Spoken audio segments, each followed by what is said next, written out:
में यादव आप सब भोजपुरिया भैया लोगन के ये से पाव लागता नहीं। वाह, फिर से वही हमारे शिवा स्टूडियो के माध्यम से छोट भाई हमारे अपू सिंह जी रिकॉर्डिस्ट बैठल बड़े बाबूजी, फिर हमारे टीम के भाई अरुण बिहारी जी जेकर लेखनी बहुत तेज घड़ी चलतिया, बड़ी तेज चलत। हमारे टीम में शुरू से आज तक जब बजौले बा भाई शत्रुघ्न यादव जी, अरे लोग के जुड़ा विकास ओझा जी और हमारे छोटू मियाँ सभी हमारे भाई लोग बा टीम में बजावता बाबूजी। हाँ हाँ, और सहयोगी हमारे शिष्य बबुआ पिंटू प्रेमी जी, वाह, दीपक दिलेर जी, बबुआ विकास जी और भाई हमारे सुनील सुपरफास्ट जी बलिया लू बैठल बड़े।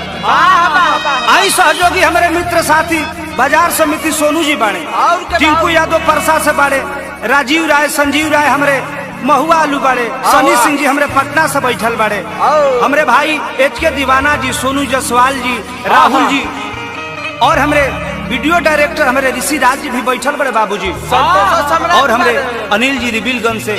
और गर्जियन हमारे नंद कुमार नेताजी और बड़े भैया शंकर जी भी चैता में बैठल बड़े बाबूजी, और माया जी के तो डांस के जोड़े नहीं। ये चैत के महीना में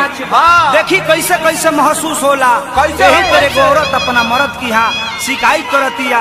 अपना मर्द से बतावत ए राजा जब रात होता तो लस लस बदन करता हो, और क्या करता कैसे कहतिया बाबूजी, कैसे हो? अरे साझे पहर गरमी होला गे,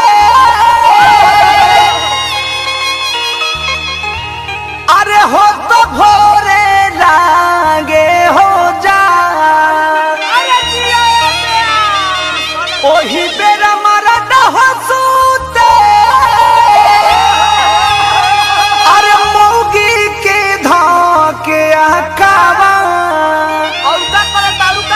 और तिया कहतिया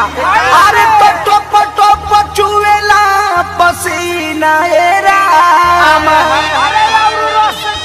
टप चुएला पसीना हो, हवे चैत के महीना, चुएला पसीना हो, हवे चैत के महीना, चुएला पसीना हो, हवे चैत के महीना, चुएला पसीना हो, हवे चैत के महीना। ओहो, अरे बगल गुरुजी, अरे चल नेताजी सलेमपुर के लगा, छोटू भैया बा जोड़ा नहीं खेलता हो रहो विकास बाबा, चौथा गुले बबुआ मुजी, अरे दिए हो करे जा,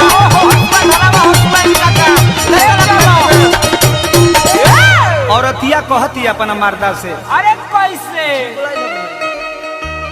सन सन लू कहबा है, बाउर लागे उल्टा हो बेला, कट जा लगे हुआ रे जौवा, अरे खाली लागे खेतमा हो